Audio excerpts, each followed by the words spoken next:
Hi guys, today I'm going to be talking about beta thalassemia and specifically some of the genetic information about that disorder. And what I'm going to look at specifically is how the disorder works, some of the characteristics of the disease. I'm going to look at how it's inherited, some of the causes of the disorder, and then we're going to talk about the pedigree or how an inheritance would occur in a generational manner. And finally, I'm going to discuss genetic testing options and my thoughts on the disorder in general. So what is beta thalassemia? Beta thalassemia is a genetic disorder that occurs because of multiple mutations to the HBB gene located on chromosome 11. There are hundreds of mutations that can cause this disorder. There are a few major ones out there. HBB gene specifically codes for any of the proteins associated with hemoglobin. So there are many disorders associated with this gene, but beta thalassemia specifically is a quantitative disorder that affects hemoglobin A. What that means is there's many types of hemoglobin in the body, which is a molecule that carries oxygen, and hemoglobin A is the normal type or the majority type in adults. Hemoglobin A is made up of two different globin chain types, globin A and globin B. And in beta thalassemia, there's a quantitative loss in beta globin chains being made, basically. So there's not enough beta globin chains, so there's not enough hemoglobin A that works. This is different from a qualitative hemoglobinopathy, such as sickle cell anemia, where the hemoglobin is present. There's normal amounts of hemoglobin, but they are not effective. They do not work properly. So beta thalassemia is a quantitative hemoglobinopathy.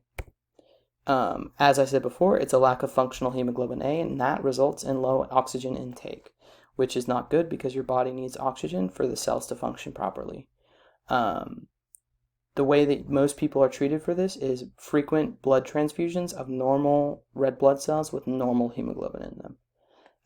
What's interesting about this disorder to me is that it is a mutation of the HBB gene, but this mutation typically creates a resistance towards malaria. And specifically, it can be resistant to malaria in both the recessive form, which we'll talk about later, and the dominant, and when you have two copies of the negative or the mutated allele. So malarial resistance occurs in both heterozygous people and homozygous people. Heterozygous people have one copy of this allele, the mutated allele, and homozygous people have two copies. So the inheritance pattern, as I mentioned, is a autosomal recessive disorder. What this means is that autosomal means that it's derived, or you get this gene from a non-sex chromosome. So the gene is located on chromosome 11 specifically, which is a non-sex chromosome. So it's autosomal is what it's considered. It's recessive. In a strict sense, it's recessive because it is typically, you don't see a lot of symptoms, or phenotypic is what we would call it, phenotypic expression of this genetic disorder unless you have two copies of the allele. That means that the allele that is bad, or the mutated allele for beta thalassemia, is a recessive allele, and in order to see a phenotypic expression, we would expect you to have two copies of the mutated or recessive allele, or in other words, to be homozygous for that mutation. So this is clearly shown on this diagram. We see a father and a mother, and they're both unaffected carriers. What this means is they are heterozygous for the dominant allele, which is the normal allele, and in this case, that's the color blue. They have a dominant allele that shows phenotypically normal characteristics, but they also carry a mutated allele. So what does this mean for their children? Well, in 1/4 of their children, the child will homozygously inherit the dominant or normal gene. As you can see on the far left, he will get both copies of the normal gene, and therefore he will have a homozygous inheritance of the dominant allele. The two children in the middle, or 50% of their children, will be carriers, or they will be heterozygous carriers of the recessive disorder. That means that they will not typically, phenotypically show any disorder issues, any symptoms, but they do carry the negative allele. Finally, we have the fourth child, and they are homozygous for the recessive and also, in this case, diseased allele. So the orange indicates the negative allele. And this patient or this child would be considered a beta thalassemia child, and they would most likely have all the symptoms of beta thalassemia, the disorder. Now, I mentioned that it's technically a phenotypic recessive disorder, or it's technically a recessive disorder. However, beta thalassemia is a quantitative disorder. As I mentioned before, it is not qualitative.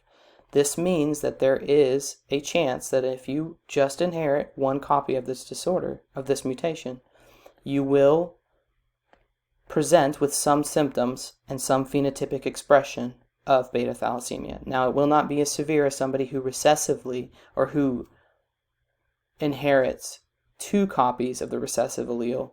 So the heterozygous will be less likely to have symptoms, but they also, even if they do have symptoms, will have mild symptoms typically, whereas the homozygous inheritor will be most likely having all the symptoms of a typical beta thalassemia patient. And they will also be considered homozygous carriers, or homozygous for this recessive disorder.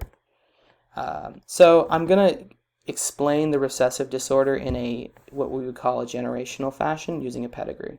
So the pedigree is something that we can use to see how a disorder would be passed through generations and whether it would be expressed or not expressed and where it would be passed from carrier to carrier.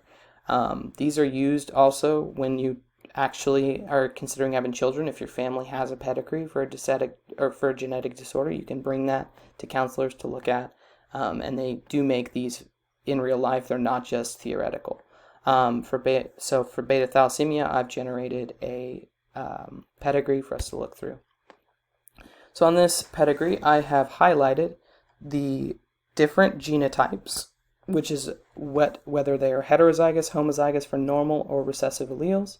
And I've also shown, indicating the red box, whether they are phenotypically showing the disorder, and this would be in the homozygous situations where an individual has two copies of the mutated allele, and what we would consider the recessive allele in this case.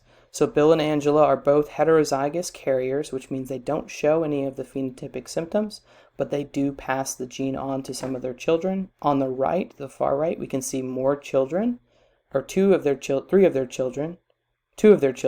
are heterozygous as well for the dominant allele, and therefore they do not have any symptoms. However, Diane is heterozygous, and she marries David, who is also heterozygous, and that some of their children are going to inherit two of the recessive alleles and have symptoms. Some of their children are going to inherit both of the dominant alleles, and they are going to have no symptoms, and they are also going to be homozygous. And then some of their children, in this case the twins, Andrea and Belle, are going to be heterozygous and carry only one copy of the recessive allele and be considered carriers.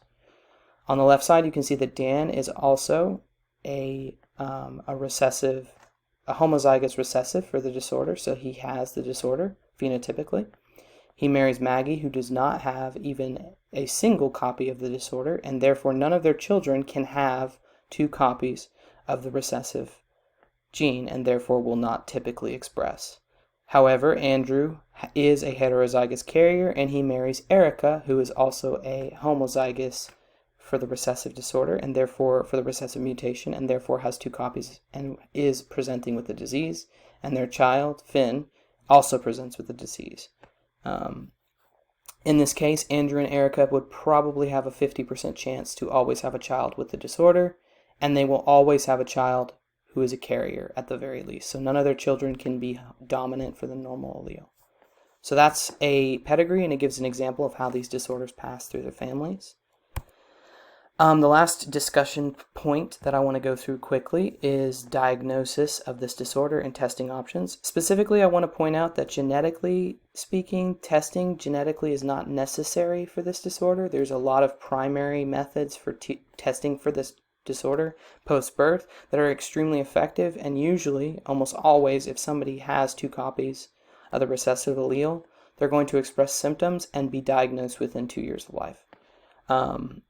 I know a lot about this simply because I work in a field. I'm a medical laboratory technologist, so I personally have a lot of experience with the testing for this disorder. I think it's effective and it works well, and patients don't lose any treatment options because they aren't tested genetically. The two other options are prenatal screening and HBB gene sequencing, which is where they specifically sequence the entire HBB gene, which is useful because it could point out other hemoglobinopathies. Now, I want to discuss quickly the difference between cost versus value of this testing. One testing for HBB gene sequencing that I saw was the University of Oklahoma College of Medicine. We'll do it for $468. I couldn't find specific values for specific tests for prenatal panels, because there are so many different types. But I saw that the average was between $500 and $2,000 for a prenatal panel with HBB gene testing on it. So my opinion, as I said before, is that you don't really need genetic testing for this disorder because there's many tests that are done within a few years of life that will indicate that this child has the disorder. And often they will do tests within a few days of birth that will often indicate that they have this disorder.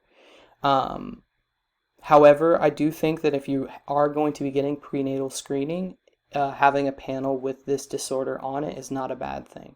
So there are options for when this would be effective. I don't personally think that the sequencing is necessary unless you're worried about multiple possible hemoglobinopathies besides just beta-thalassemia.